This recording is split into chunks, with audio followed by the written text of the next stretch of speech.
Good afternoon, colleagues. Welcome, David. Just wanted to make sure. Thanks. Great to be here. Oh, lovely. So glad that this is going to work out today. We're really excited about today. Yeah, so would you like me to help with sharing? I know the presentation. I have just a few introductory remarks just to introduce you to to everyone who's joined us today. And yeah, I mean, you feel free to share your presentation when you're ready. The meeting is being recorded. Great. Yeah. Yep, I confess I'm actually not used to using Microsoft Teams, so why don't you do the introduction, and that will buy me a little bit of time to figure out how all this works. Fantastic. Oh, great. So, colleagues, it's a real privilege for us to welcome you all. This meeting is being recorded. I'm going to introduce our speaker to you today, but just I think everybody is probably unable to unmute themselves, but feel free to use the chat if you have any questions. So this seminar is a free research seminar with speakers on a range of palliative care and rehabilitation related research topics. And the series aims to optimize opportunities for local, national, and international networking within palliative care and rehabilitation. Dr. Casarett will present for 40 minutes, and then we'll have 20 minutes for questions. So if you have a question, feel free to put it in the chat box. The seminar will be recorded, and there will also be a recording available afterwards. So it's a real privilege to also, on behalf of the co-PI for the GHAP project, to Professor Richard Harding, to introduce you to Professor Casarett, who is a physician, a section chief of palliative care, a member of the Duke Cancer Institute at Duke University. He conducts research which aims to improve health and healthcare delivery. He trains clinician leaders and scholars. And among all of this, he's also the editor-in-chief of the Journal of Pain and Symptom Management, an internationally respected peer-reviewed journal, and also serves on and this journal also serves an interdisciplinary audience of professionals by providing a forum for the publication of the latest clinical research and best practices related to the relief of illness burden among patients afflicted with serious health-related suffering. The title of today's talk is Writing for Peer-Reviewed Publications, Strategies for Getting Published. And we're really thrilled to have you, David. I mean, this has been a dream in the making. It's good to have you here, as this is a key activity for our GHAP project is around research capacity building. We will also have some upcoming events that I will put in the chat, and at the end of the seminar, there will also be an evaluation form that I will put the link in the chat. So please make use of the evaluation form to strengthen this seminar going forward. So we can clearly see your presentation, David, and I will monitor the chat and also the audience. Thank you so much. We look forward to having you here and to learning from you today. Well, great, Klaus. Thanks so much, and thanks, Richard, also for the invitation. Klaus, can you hear me okay? We can hear clearly. Thank you very much. Okay, great. So thanks for the opportunity to be here. This is actually really fun. As Klaus mentioned, I spend a lot of my time reviewing manuscripts submitted to the Journal of Pain and Symptom Management. So this is really a joy to be able to move upstream a little bit and to tell you a little bit about what we like to see at the journal, which I don't think is that different from what other editors and reviewers like to see at other journals. So it's great to be able to sort of give editorial advice ahead of time rather than waiting for people to submit and then saying, well, you should really do this, this, and this. This is a chance for me to get this off my chest and share some tips and tricks ahead of time. So I wanted to go over, it depends on how you count them, but 3 or 4 things to give you a sense of what editors and reviewers are looking for when they review a journal, I'm going to spend a little bit of extra detail, maybe even too much, but we'll see, talking about the introduction, because I really think, both as an editor and as a writer, how you craft that introduction really will determine, to a large degree, how successful you will be at getting published. Other elements, you need to have good methods and results and so on, but a lot of papers either are successful or not, depending on how good that introduction is. So I'll spend a little bit of extra time on that. And then I'll walk through, more for fun than anything else, some common mistakes, things to do and things not to do. And then if we have time, a little bit of advice about how to respond to reviewers, because it's obviously not, your paper isn't accepted once you get that first letter back. There's usually a letter and a comment from the editor and lots of comments from the reviewers, some of which make sense, some of which are really annoying. And so there's sort of a strategy or a philosophy or a mindset that's helpful in responding to those reviews, especially those you don't agree with. So that's where I'd like to take us, and I'll watch the time. Klaus mentioned about 40 minutes, which I think would be perfect. I'll try to keep to that and give us time for questions. I know there are many senior authors on the call as well. So my dream for this is to walk through my stuff in 40 minutes or less, and then open the floor up for other people who have had experience and can share their own tips and tricks. So you're hearing from everyone, not just me. So some general guidance up front, and some of this it seems pretty basic when I explain it, and it is, but it's important to keep in mind. And some of the most basic things we forget. Know your intended audience. Are you writing for clinicians? Are you writing for sophisticated researchers? Are you writing for people who likely know a lot of the palliative care literature already? Or are you submitting to an oncology journal where you might get an editor and reviewers who know oncology but don't know palliative care? Those are all important things to think about as you frame the abstract and the results and the discussion. Are you preaching to the choir, or are you explaining something to someone in what may be the first time they're hearing it? Recognizing some norms of presentation, and what I mean by that is journals have their own culture, and disciplines have their own culture. And in palliative care, I think one element of our culture is interdisciplinary work. And so it's important to keep that in mind as you're citing articles, because whoever is reading your manuscript is going to be looking for whether the sites you add are interdisciplinary, which may not be an issue for other fields. But knowing what those norms are can save you some trouble down the road. It's rare, I think, that I see a manuscript that doesn't have some typos and mistakes, and it's not the end of the world. But in general, when I see typos, especially typos in the abstract, or even worse, the title, that makes me think that people really didn't spend much time, or as much time as they should have, in the manuscript. It's cheap, it's easy, just ask a colleague to read it, both for looking for typos, because we all know when you've looked at a manuscript a dozen, 24, 100 times, you get used to seeing those same words in the same order, and you can look at the same typographical error 10 times and not see it. But somebody else who takes a quick look will see it. So definitely getting a little bit of advice up front is helpful.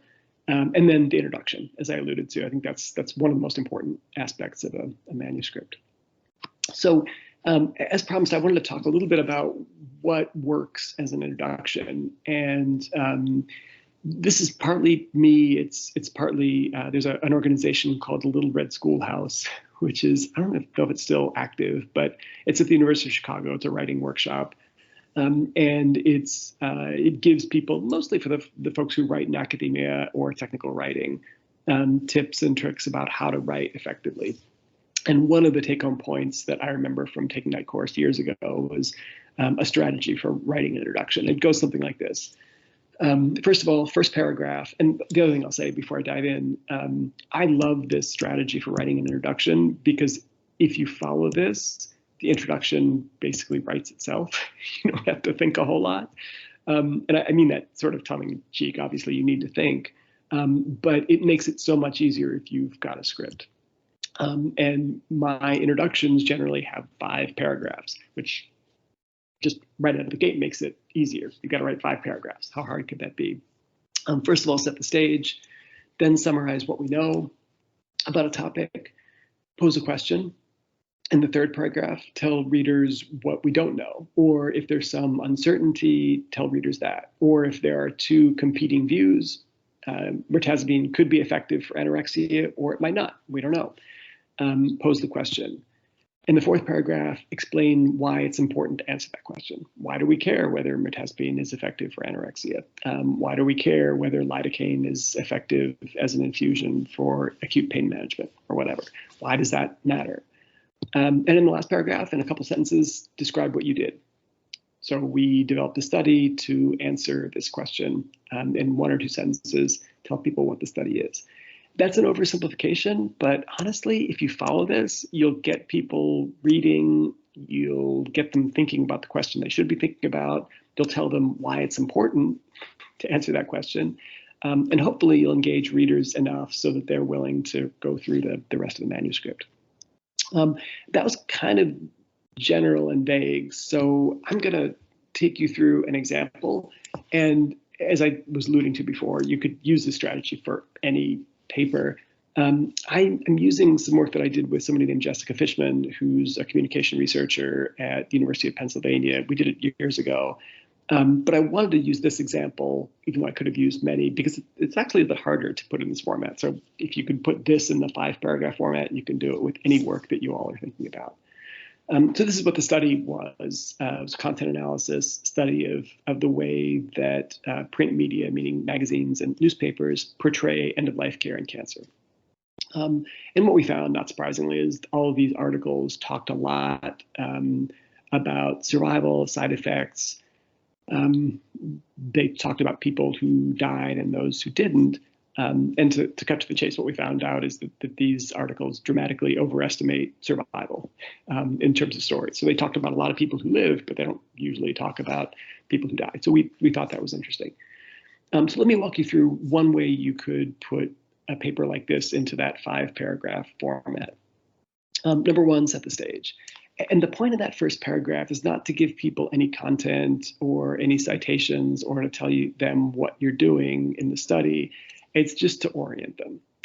You want to tell the reader where they are. Like, what are we talking about? Are we talking about anorexia in cancer? Are we talking about hospice utilization in rural United States? Like, what's the overarching issue? And so for this paper, we did something like, the news media is increasingly focusing on health-related information for chronic serious illnesses such as cancer. And then there's a little bit more detail and some examples. But the point of that first paragraph was to let people know, look, we're talking about news media, we're talking about cancer, which also is helpful to the editors if you can put some of that information in the abstract so they know, like, don't send this to somebody who does pharmacokinetic trials of new pain medications. Like, this manuscript isn't for them. You really want somebody who knows social sciences, somebody who knows media, somebody who knows communication. So that's the point of the first paragraph, to set the stage. Next paragraph, summarize what we know. Convince the editor and the reviewers that you've done your homework. And so here's an example. Numerous studies have examined news media portrayals of a wide range of health-related topics. And here's one hint from my editor's perspective. You don't need to be exhaustive.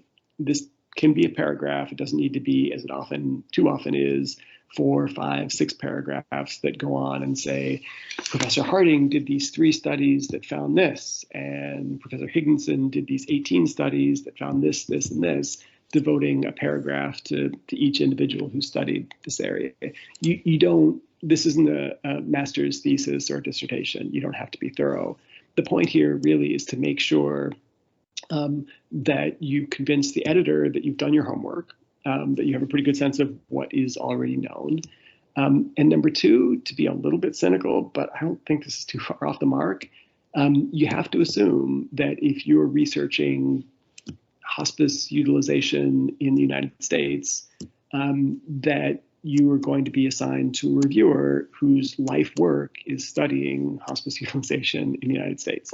Or at least that's a significant part of what they do. It doesn't always work that way, but that's ideally the way peer review should work. Your manuscript should go to somebody who knows this area. And if they know the area, they've published in it, and this is the main lesson I want to give you, if they've published in the area that you're researching, they really want to know that you know that they've published in this area. And the quickest way to turn off a potential reviewer is to say there's been a lot of work done in this area and not to cite the 3 studies that that reviewer has done. Because right off the bat, their ego is bruised, and you really don't want to bruise your reviewer's ego before they've even gotten through the introduction. But maybe more importantly, that reviewer is now wondering whether you really know this field as well as you say you do. Like you say you know it, but they've got 3 studies that you didn't include, so what else is missing? And automatically they're skeptical. And you can batch cite them. You can say, as sometimes I do and I've seen other people do, there have been dozens of studies in this particular area, and then just cite 15 of them, assuming that works with the bibliography limits to whatever journal you're going for. You don't need to pull them out individually, but definitely get them in there. So when that reviewer scans down to the bibliography, maybe even before she reads your introduction, she'll see her name appearing 3 times or 4 times or 5 times, and she'll know, all right, you've done your homework, and you know what's out there. And Klaus, if I could, I can't see the chat from presenter mode, so I would ask you, if you see questions that I should answer now, please just interrupt. All right. Okay. And the 3rd paragraph, and again, I'm being very structured and regimented. It doesn't have to be this structured, but it's really not that hard. And when you get used to writing intros like this, it becomes really, really easy. It just sort of rolls from your frontal cortex down into your fingers, into your laptop, on a screen, and it's possible to write a pretty compelling introduction in 10, 15 minutes. So paragraph number 3, identify the holes. What's missing? What has nobody examined? What are areas of confusion? What are areas of equipoise where there's still legitimate uncertainty? What are you focusing on? And I again, this is getting really granular, but I often put the word however in there. So set the stage, this is what we know, and then I say, however, no studies have examined news media portrayals of cancer and of life care, or whatever. Or you could say there's still uncertainty, and people don't agree about X, Y, or Z. It's helpful, not essential, but I think it's very, very helpful in this paragraph to give examples. For instance, it's not known how often the news media includes mentions of death or dying. It's not known how often news media describes, when they talk about patient cases, whether they talk about the patient's survival or not. It's not known how often they talk about symptoms. You don't have to be exhaustive, but it helps, I think, to give reviewers a sense of what specific questions haven't been answered. It's one thing to say nobody's looked at this, but it's more effective, I think, to say nobody's looked at this. For instance, we don't know this, we don't know this, we don't know this. Even 1 or 2 of those examples help to provide a little bit more detail and to make it more real. And this, I think, is, to my way of thinking, the most important paragraph in the introduction. You can get through everything else, but if you don't tell people why it's important, you haven't really convinced them. And in the example I'm using, you could say at this point, so who cares what's in newspaper and magazine articles? Who cares? I don't care. Here's your chance to convince the reader that an answer to the question is important. Or if there's legitimate uncertainty, some people think this, some people think this, here's why it's really important to figure out who's right.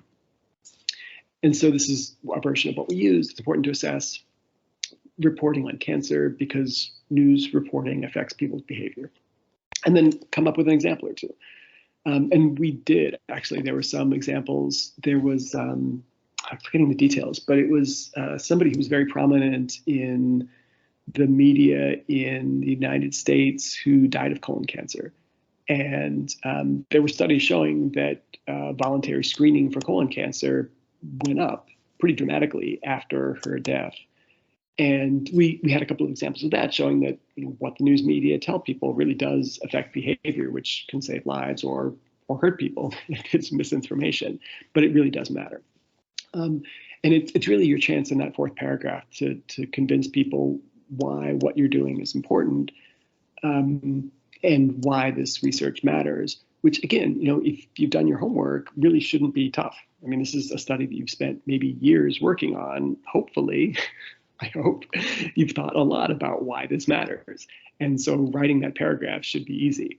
But I also tell some of the students that I work with, if you get stuck on that paragraph, then it's really time to rethink this particular project. I mean, if you can't come up with a really simple 30-second verbal explanation of why what you're doing matters, it might still matter, but you really got to hone that and fine tune it before you try to get it in front of anybody else. Because no matter what you did, no matter how great your methods were, no matter how interesting the question seems to be in theory, if you can't tell people this is why it matters, nobody's really going to feel compelled to read beyond page 1. And then the 5th paragraph, again, I'm just doing paragraph by paragraph, say very, very briefly what you did. So in our example, we said, therefore, in the study, we empirically examined media portrayals of cancer outcomes. And we put in a couple of other sentences with a little bit of detail without getting into methods, just to flesh it out into a 2 or 3 sentence paragraph. But it doesn't have to be long. It's just a way of telling people, here's the question, here's why it matters. Therefore, we did this randomized controlled trial. Again, that's really all readers need to know to be able to be convinced, or not, but hopefully to be convinced that it's worthwhile turning the page and going on to the next section. Okay, so this is what I talk you through: set the stage, summarize what we know, tell people what we don't know, explain why it's important to know what we don't know, and then say what you did. I find this really, really helpful, both as a reader of manuscripts, figuring out relatively quickly, and you can get this into a page. It really doesn't have to be that long. 5 paragraphs, the first and last paragraph really pretty short. And if you do this right, readers should know exactly what to expect. And they hopefully will have a clear and compelling reason why they should spend the next 20 minutes of their life reading this manuscript that you've spent the last 2 years of your life working on. So Klaus, if there are any questions about that, I'll keep going. So I think we good to go. I mean, we have one question from Pat Struber, who maybe this is related to the introductory section, is about when writing about something where there is little or no written knowledge about, yet such as the delivery of palliative care in the rural areas in the DRC. I think he's writing from the Democratic Republic of Congo. I think that probably is another example of that would fit in with that advice about maybe following those steps in terms of, and then highlighting the so what that you've highlighted in the 5-paragraph approach. Yeah, and that's a great example. There certainly are. I mean, if we're doing our jobs as researchers, presumably there are some areas where researching where nothing is known. I mean, if we're always doing derivative work, that's kind of boring. I will say though that even in a situation like that, there's a lot that we know. For instance, even if we don't know much about rural health care delivery in the DRC, we do know a fair amount about patterns of palliative care delivery elsewhere in sub-Saharan Africa, for instance, and elsewhere globally. It's not crazy to say that in general, rural delivery of palliative care is a huge issue, and that there's a lot of suffering as a result. So, I mean, that would be one convincing way to structure that paragraph, to say, we know a lot about some of the challenges of rural delivery of palliative care, including examples from all around the world. We don't really know what those patterns are like in the DRC, and here's why it's important to know. Because in other settings where some of those barriers were described and defined, they could be overcome with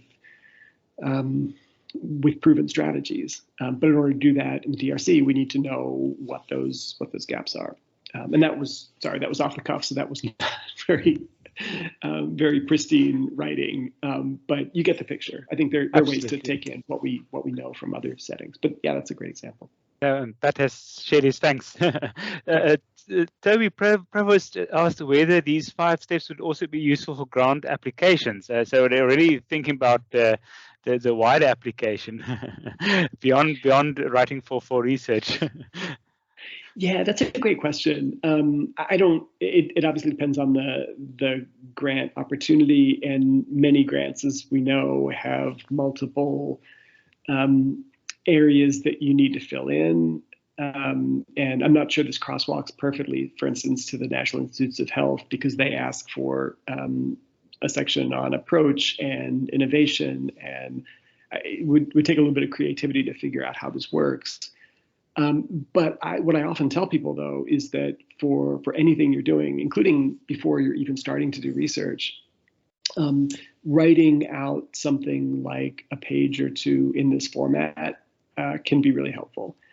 Probably less so for that first paragraph, but for the others. I mean, if you can summarize quickly in a couple of paragraphs what's known about a topic, and then what's not known, and then why it's important to know what's not known, even if you don't use those paragraphs as written in a grant, I think that strategy is, I mean, that's what we need to do when we write grants, right? We need to convince somebody out there that there is a question that really needs to be answered. And here's why it's important to answer that question. So I would think about this for grant writing, maybe less as a plug and play and more as almost an exercise. I mean, I've asked some of my mentees to do that before they start writing a career development award. Ask them to write a couple paragraphs about what we know, what we don't know, and why it's important to know what we don't know. And that's actually been really, really helpful for folks, or at least they tell me it's been helpful in rethinking their initial career development award plan, because they started to realize, well, I don't know, I'm having trouble making a case for why it's important to know the answer to this question. And if we can't make that case to ourselves, what are the chances that we're going to be able to make that to a group of reviewers who are reviewing 100 other really, really good applications? So hopefully that helps. Absolutely. Thanks so much. Yeah. I'm sure there will be more questions. We can always circle back to them, but I don't want to interrupt the flow of your presentation as well. Thank you. Thanks. Yeah, I'm not sure there's flow. This is kind of a bunch of things crammed together. So that was introductions, and I think if you don't take anything else away from this presentation, it's that, because I think that's really, really helpful, both in terms of thinking and writing. In general, some other advice, and this is also advice that comes from other editors that I've worked with.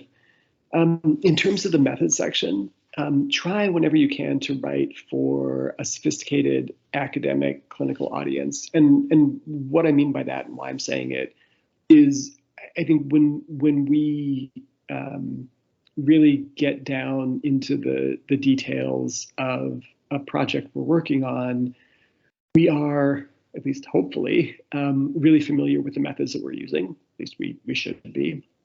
But it's important to keep in mind that other people may not be. Whether that's qualitative methods. I mean, if you're doing simple chi-square tests and t-tests with survey forms that are widely recognized, like the Palliative Outcome Scale, for instance, then I think you can assume that your reviewers and your editors know all that stuff. But if you stray very far from that path and start using more sophisticated methods, you really need to explain them. And I don't think you get any points for making methods sound more complex than they need to be. But I've heard from a lot of reviewers, they'll say in their comments, I didn't really know what a propensity score match was, but the way these authors explained it, now I feel like I understand it, which is pretty cool. So you don't talk down to your audience, but assume that they're smart people who know the field, who are very thoughtful, but who may not know some of the methods that you're using, and take an opportunity, a couple of sentences to explain it. It really doesn't take any more time or effort to make things more simple and more clear.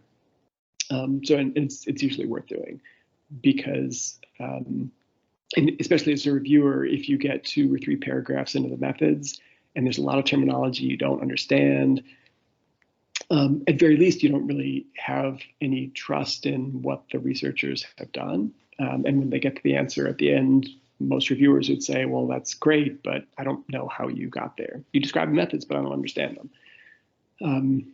And best case scenario, a reviewer will say, well, please ask somebody else to review this because I don't understand these methods. Worst case scenario, reviewers will be miffed or annoyed that they spent a fair amount of time trying to understand your method section and couldn't, which is not a frame of mind you want your reviewers to be in.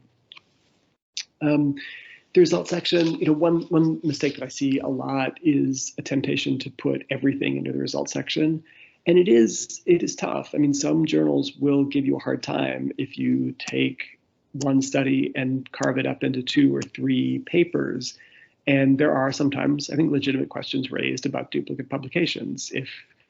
And I think particularly junior faculty who are trying to increase their number of publications will be tempted to take one study and carve it into 2 or 3 papers rather than one. And that's an issue. On the other hand, I think the benefits of trying to get everything into one paper sometimes not worth the challenges, the confusion. So my advice there would be, as you start thinking about a study, and certainly as you start doing the analysis, start thinking about how these papers might be divided up. Is it one paper for the entire study, or is there a logical way to divide it up? But it does get really, really confusing when there's just too much in the results section. And in the discussion section, my most important advice probably would be to acknowledge limitations. I think automatically most reviewers would downgrade a paper that doesn't acknowledge a couple of limitations, because as we know, all studies have limitations, and if you're not acknowledging them, then it raises questions about what else you're not acknowledging. And again, it's not a big deal. And strategically, it makes sense. I mean, I think if there are limitations to a paper, you want to describe those limitations rather than letting a reviewer do it. Number one. Number two, and this is, I don't think I have a slide about this, but just in general, a good strategy for acknowledging those limitations is to say this paper has 2 limitations. For instance, selection bias could be a problem, but, and this is the key point, but the response rate was so high, we're pretty sure that any selection bias would have had minimal effects on the results. So it's your chance to acknowledge the limitation and then say why you don't think it matters. Or maybe it does matter and then point out a need for future research. But it's a way of getting ahead of reviewers finding those limitations rather than waiting. So kind of wrapping up or getting close to the end, because I wanted to leave some time for questions. I wanted to give you some suggestions of things to try to do, and then in the next session, some things not to do. And then we'll wrap up by talking about how to respond to reviewers in a couple of slides. So know your intended audience. We've talked about that a little bit. Are you writing for clinicians? Are you writing for researchers? Are you writing for people who know palliative care, or maybe know your methods but don't know palliative care? See if you can try to map out where this manuscript is going as much as you can. Norms of presentations, definitely ask a colleague to review. The introduction, acknowledge the existing literature for sure. And as much as you can say very, very clearly what this paper adds. I think that's your chance to convince people. Related, keep it short. I mean, I didn't say this before, but that's the other reason why I really, really like that 5-paragraph, 5-category approach to the introduction, because if you're limiting yourself to 5 paragraphs, it's pretty hard to ramble. I mean, you could make those paragraphs a couple pages long, I guess, but in general, if you try to restrict yourself to that 5 paragraphs, you're going to keep that introduction short, which has a couple of advantages. One, it doesn't get reviewers and readers bogged down in the introduction. So they've been reading for 10 minutes and they're still halfway through the introduction. They're thinking, all right, when is this going to come to an end? And then they, as most readers do, just skip ahead because they want to figure out what the methods were, and you've lost them.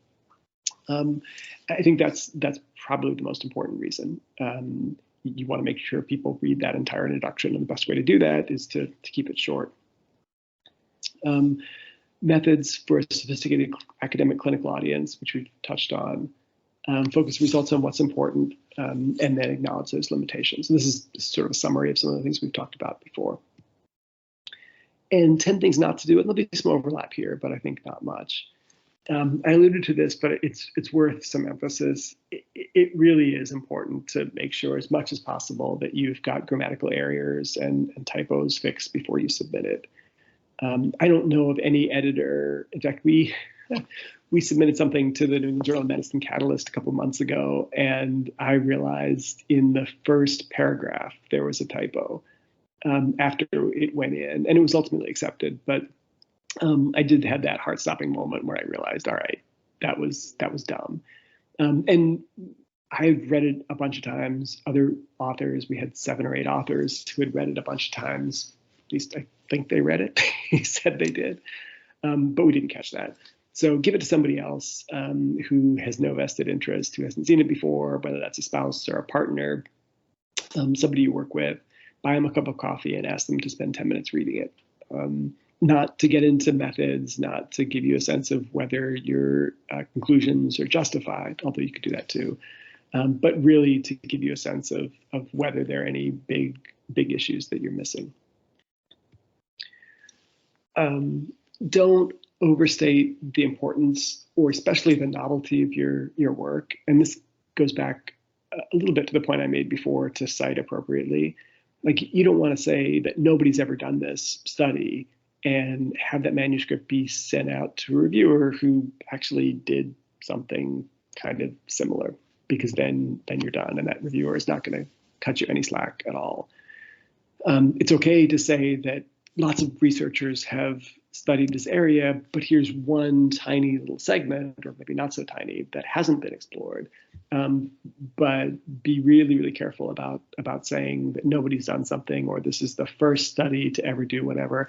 You can say that if it's true, but just be really, really, really sure that it's true, because you'll definitely alienate any reviewer or editor who happens to know it's not true, because it casts doubt on everything else that you've said. This is more of a pet peeve of mine, but I've heard this from other editors as well.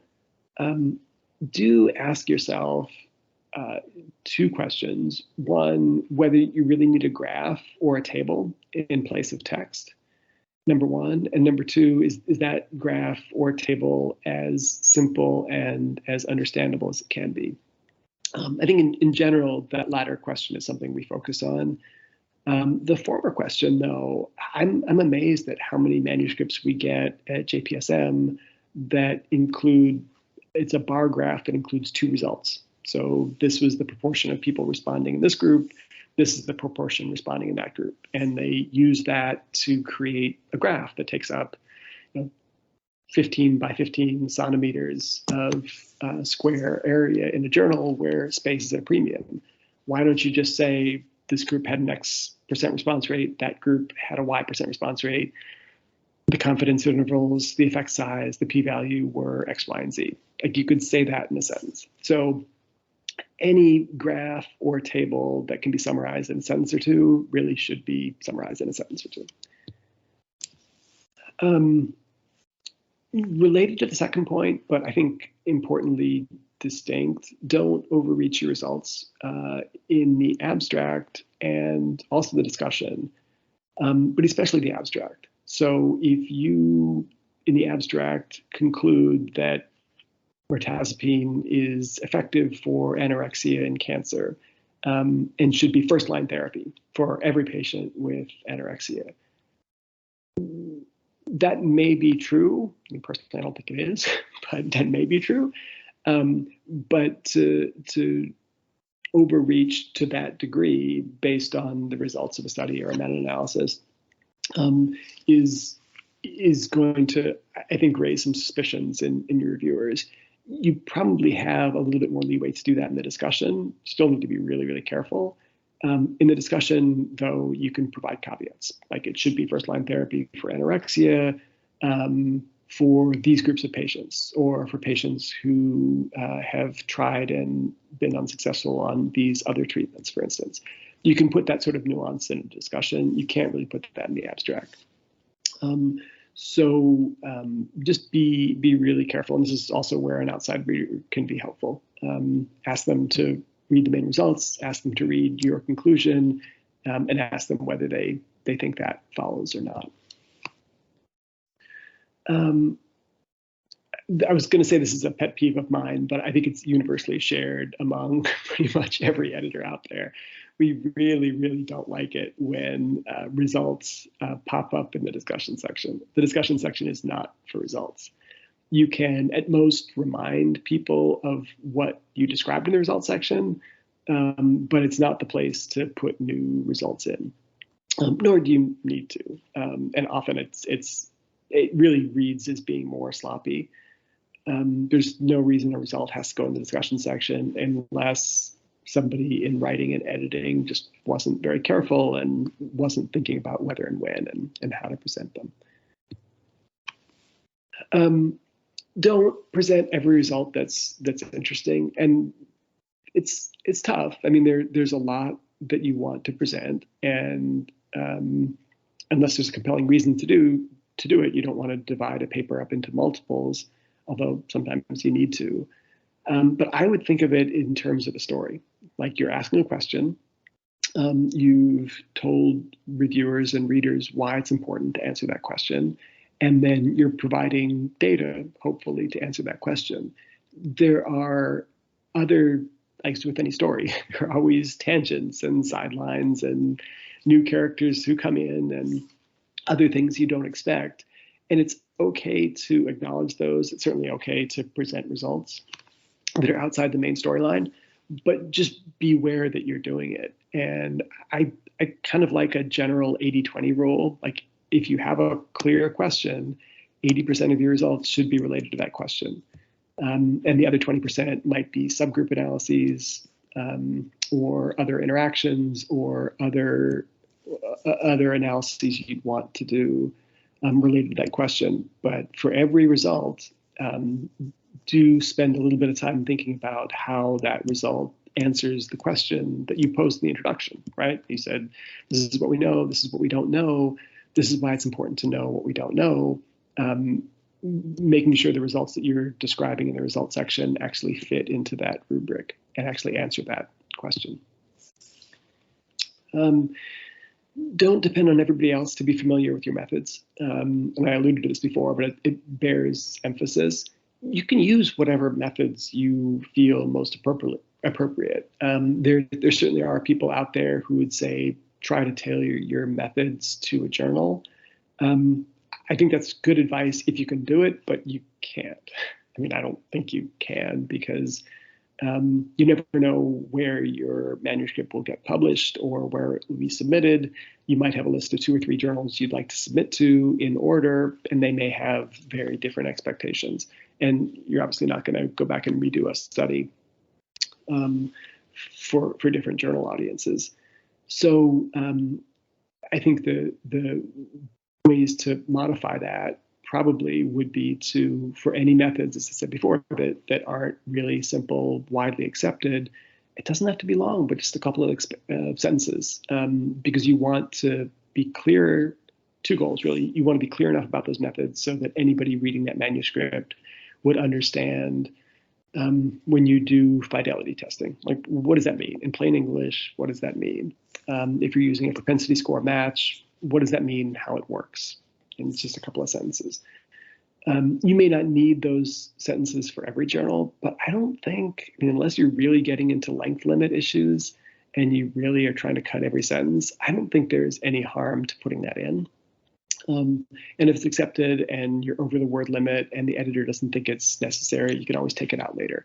But in general, for sophisticated analytic techniques, you're never going to go wrong, in my view, adding a sentence or 2 of explanation.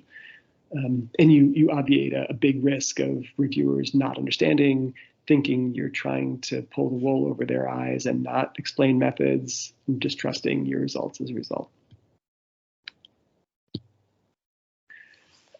Don't write with an agenda, and what I mean by that is really pretty subjective, except that I think I know it when I see it. If in the introduction it becomes really, really clear that an author is passionate about something, and an author has a really strong viewpoint, that doesn't disqualify a manuscript. I would never reject a manuscript out of hand just because of that, but it does make me suspicious. For instance, if you're not posing a question, in that introduction, and you're saying, we know this to be true, using the mirtazapine example. We all know that mirtazapine works for anorexia. Therefore, we're doing the study to demonstrate clearly that it does actually work. That's kind of a silly example because I hope nobody would write a paper like that. But if they did, would you really want to read a paper written by somebody who was convinced, even before they did the research, that this was the right answer? It might be an interesting read, but I wouldn't trust it because that person has already made up their mind. So if you do feel strongly, and feeling strongly about a topic for sure is totally fair. I don't think we would do the work that we do unless we felt strongly. But feeling strongly that you know the answer to a question before you ask that question raises suspicions among editors and reviewers. Getting close to the end of these, don't rely in the discussion on readers to draw the same conclusion that you did. And early on in my career, this is a mistake I made often. Like I would do a study and I would write the results, and it was pretty obvious to me what this meant in the larger scheme of things. But it became pretty obvious to me also that that wasn't true. People weren't drawing the same conclusion. So really, really briefly, tell people what you found. And I would pick out a couple of results. You could even say in the discussion section, there are 3 results here that we think are particularly interesting and important, and then just list them and explain why each one of those is important. Readers may draw their own conclusions in addition, but tell them what you think are the most important. And then keep it short. No matter what the word limit is, I would try to get it under that. I mean, sometimes you can't, but once you start getting over a 3,000 word manuscript, it raises questions about whether there's stuff that really shouldn't be in there, or maybe you're really looking at 2 separate manuscripts. Except for really long, complicated meta-analytic studies, there's really not much reason to go over 3,000. So I would encourage you to keep that word limit in mind, regardless of what the limits are for a particular journal. So wrapping up, I'll go through this a little bit more quickly just to make sure we've got time for questions. This is the process by which most journals go through manuscripts. There's an initial submission, a review. Some of those manuscripts are sent out for external review. And then some of those manuscripts are invited for a resubmission, sometimes for several resubmissions. It's generally good news if you're invited to resubmit. That doesn't, at least in my experience, doesn't guarantee publication. You can go through a couple of revisions I have at other journals and only to be rejected, which is frustrating, but that's the way the game is played. But in general, in my experience, the more revisions you do, the further down you get. As long as you're responsive, then you're getting closer to the finish line. My approach in responding to reviews, try to get an overall impression first before you get bogged down on this reviewer said this or this reviewer said that. If there are areas where several reviewers made the same point, that's great. And that gives you some direction. If 3 reviewers reviewed your manuscript, all 3 came up with questions about how you sampled subjects, you have to address them. So pick out those major points, those issues. Often it helps to think in terms of major issues and minor issues. Then take a deep breath, because it is frustrating. And you kind of, as my grandmother would say, you have to put on your happy social face. Sometimes when you're responding to reviews, you may not agree with them, you may not like them, you may be somewhat put off by the language that reviewers use. I spend a fair amount of time at the Journal of Pain and Symptom Management cleaning up some of the reviewers' language when they're not really as polite or constructive as they could be. But I'm sure I missed some as well. So just put that aside. And then write a detailed response letter. Explain how you responded, what you said. And it's fine to disagree sometimes, but just be sure that, first of all, if you disagree with everything, editors will be suspicious. If you disagree with some things, just state clearly that you disagree with those, and probably say at the outset, there are 18 comments the reviewers made. We've agreed with 16 of them. There are a few we have issues with, and we've explained that. Just make sure the editor knows that you're actually really trying to be responsive. All right, so this is where we've been. I won't go through this. Probably better to get back to the screen. But try to do this in about 40 minutes. I'm kind of on time for once, which is pretty cool. And again, if there's one take-home point here, it's the introduction. Please do be really careful about that, because it's a great way to set a manuscript up for reviewers, but it's also a good way, I think, to clarify our thinking about how things work. All right, let me see if I can stop sharing. Great. Thank you so much, David. This was really wonderful, because I think you spoke from both the writer as well as the editor's perspective, and incorporated the reviewer's perspective, which is really useful to have these different perspectives and lenses, they do make a difference, and also to learn from your experience. The comments in the chat so far have just been amazingly around how wonderfully informative the session is, and colleagues have been really appreciative. I think there was a couple of more comments around the introduction, especially around the literature review. And so someone asked, Eliza asked about, how do I convince the readers? Is there a limit for the content in literature review? I know you've alluded to that, but maybe is there a strategy that you have in mind of how to really crystallize the literature around a particular focus, and to really surface that high level of presentation? Yeah, it's a great question. I think my best advice is that you don't really need to do a literature review unless it's a literature review paper. What you really need to do is convince two things. You need to convince your reviewers that you know that literature. And you don't need to tell the reviewers what that literature is. You don't need to summarize it. You don't need to give examples. You just need to convince them that you know what that literature is, number one. And then number two, you need to convince them, if there's a gap in the literature, what that is. So that's a long way of saying, I think some version of thinking in terms of sentence chunks, maybe, meaning, if you're talking about the example I gave you of how the media, newspapers and magazines treat death and dying of cancer, you could imagine a couple of sentences that would say something like, there have been actually a lot of studies about the way that newspapers in particular treat racial disparities in cancer care, with a couple of sites. There have also been studies of the way that there are mortality differences among men and women, with a bunch of sites. And there's even increasing media attention, has been shown in several studies, of the use of cannabis and psychedelics in cancer.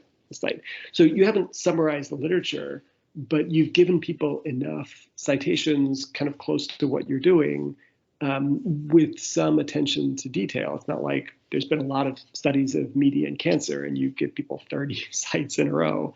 Did you actually read them? Do you know what's in them? Who knows? But if you kind of chunk them into a couple of sentences or a couple of groups, that tells people that you did your homework, that you looked at the literature. And it also makes it more believable when you say, nobody's really looked at rates of survival or discussions of hospice and palliative care. And people are more likely to believe that because you've already segmented the literature out there into these three groups. You basically said there's a lot of research in this bucket and this bucket. There's even some research in this bucket, but this bucket is empty. And you can do that in three or four sentences. So it's kind of vague, but hopefully that helps. No, that certainly helps. I think there's been some wonderful feedback in the chat. It's a pity. I can definitely share the chat afterwards. I think maybe there were a couple of useful questions. I think one was from Toby Prevost, who asked, especially when writing, how do you normally? I mean, obviously, one might be biased in terms of one's own journal, but when writing, is there a certain approach or technique to target certain journals, because each journal sort of has its own scope and also authorship or author requirements in terms of how to structure the paper, and especially how to juggle that tailoring between the different journals. Yeah, it's also a great question. I mean, I'll give you my ideal world answer, which may not be true, but I'd like to believe it is, which is that if you have a good idea, an important question, and you've made meaningful progress in answering that question, then that's something that, and you can make that case in the manuscript, then I would worry less about different style approaches, strategies for various journals. So I think that's really the most important thing. Having said that, there's some obvious ones, like if you're going to submit something to the Journal of the American Geriatric Society, for instance, and you don't mention anything about aging or palliative care and aging or the impact of aging on cancer therapy or like whatever, aging doesn't appear anywhere in the manuscript, you might still get through there, but I think if I were the editor of JAGS, I would say this clearly got submitted to the New England Journal, didn't get accepted, and they just turned it around and sent it straight to us without changing it. And that would annoy me. So, I mean, those are aside from, the different journals have different criteria for style and formatting and sections and so on, which you need to pay attention to. Just being careful as much as you can about the focus of the journal. Is it on aging? Is it on cancer? Is it on public health, epidemiology, communication, whatever? And I don't have any great answers there, because sometimes, and I've done this, I'm sure other people have too, you send something to a palliative care journal, it doesn't get in, you try an aging journal, and you have to rewrite it. Like, you have to put in some sites about aging, and you need to learn a little bit about aging and palliative care. And it's not a huge amount of work, but it's, in my experience, is worth doing. In the same way that if you're writing a grant and you're submitting it to an aging foundation, you've got to put something in there about aging, otherwise they're not even going to review it. So it's a great question. I wish I could be more helpful. I'm sorry, I guess the last thing I would say is that I think thinking through your journal's strategy can be helpful there too. Like, you don't want to submit something to the New England Journal of Medicine and then to the Journal of the American Geriatric Society, where you have to rewrite it, then to the Journal of Clinical Oncology, where you need to rewrite it for cancer. I mean, think about which journals you need to rewrite for and which ones you don't, and try to line those up. And, I think, especially in palliative care, I would think about a mainstream medical journal like New England Journal first, and then a palliative care journal or two or three. And if that doesn't work, then think about rewriting it for a geriatrics journal, for instance.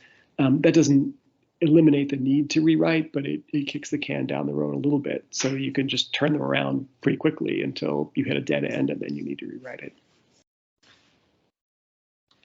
Thank you. And Toby responded, thanks, David. But before writing, have a couple in mind to avoid major rewriting. So that's maybe also having a game plan or strategy in mind about which what is the ideal target journal, and then to have subsequent ones in mind. But obviously, one hopes that one reaches that ideal journal as the home for one's manuscript. Yeah. I think there was one more question, and I don't want you to feel being put on the spot here. I mean, there was a question from the colleagues in Harare group. I did ask them. There's quite a bunch of people there, about 27 people in Harare with from all over, and I think it's maybe also particularly relevant for palliative care research from an LMIC perspective. I think the question is that they ask people who might be hesitant to submit to their manuscript because of the cost implications, and maybe does your journal or other similar journals have a certain strategy in mind to make it in terms of the cost affordability component, but also to make sure that research from LMICs are in a way also amplified from a global health perspective. So maybe it's more of an ethical question rather than a finance question. Yeah, it's a great question. And just to be clear, the Journal of Pain and Symptom Management doesn't have any manuscript submission fees. So there's no cost to submit to JPSM. And many other journals have the same policy. I think where it gets difficult is if you want to publish open access, that's not up to the journal, that's up to the publishers. And for the most part, this environment is changing so quickly, it's hard to keep up. But at least historically, the deal has always been that you could submit to the Journal of Pain and Symptom Management. There's no charge for publication or review. That's not true for other journals. Like the Journal of Palliative Medicine does have a review fee. But in order to get it published as open access, usually what we would do is negotiate with a publisher, and we get a certain number of freebies, if you will.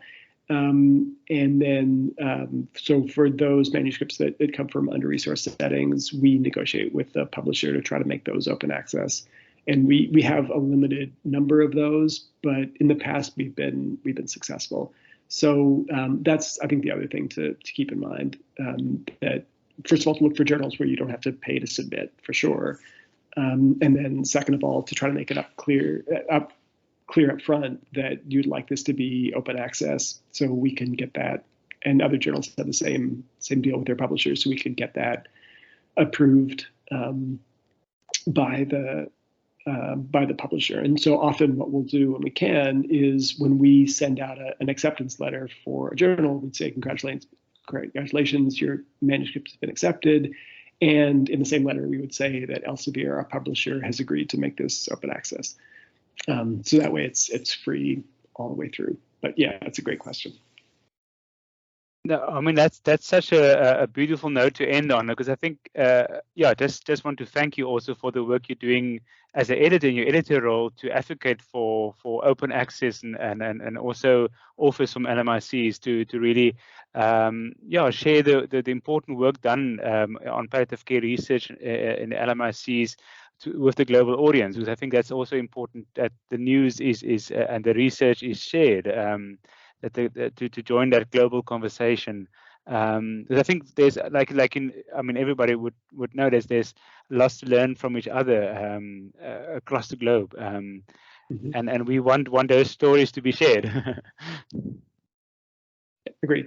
And as I think many of you know, we actually brought on Ronit Elk, who's at the University of Alabama, who was about a year ago our new associate editor for Global Health. Because I think there are nuances to reviewing global health palliative care research, and I didn't think that those manuscripts were getting a fair review when they went to our editors who were reviewing, randomized controlled trials done in New York City. So that's Ronit's purview. Those are the manuscripts she reviews, and we've seen a huge increase in the number of international manuscripts we've published since she came on as associate editor. I think that's part of the equation too. I think we need to make sure that we're actually supporting those authors, that research. You can't just wait for it to come in. Fantastic. That's really wonderful to hear about that approach to inclusivity and equality. Thank you so much. I don't see any more comments in the chat other than just a whole showering of thanks and appreciation. And I also just want to add it from my side and from Richard Harding's side, really on behalf of the GHAP group, thank you for your time. I know this is we've been trying to set this up, and I'm so glad it realized today, and this has been really informative and well received. And we look forward to staying in touch. Thanks so much for the opportunity. Yeah. Thank you, everyone, and thanks so much. It has been lovely. I mean, we've had, besides the 27 in Harare, we've had around 65 people online as well.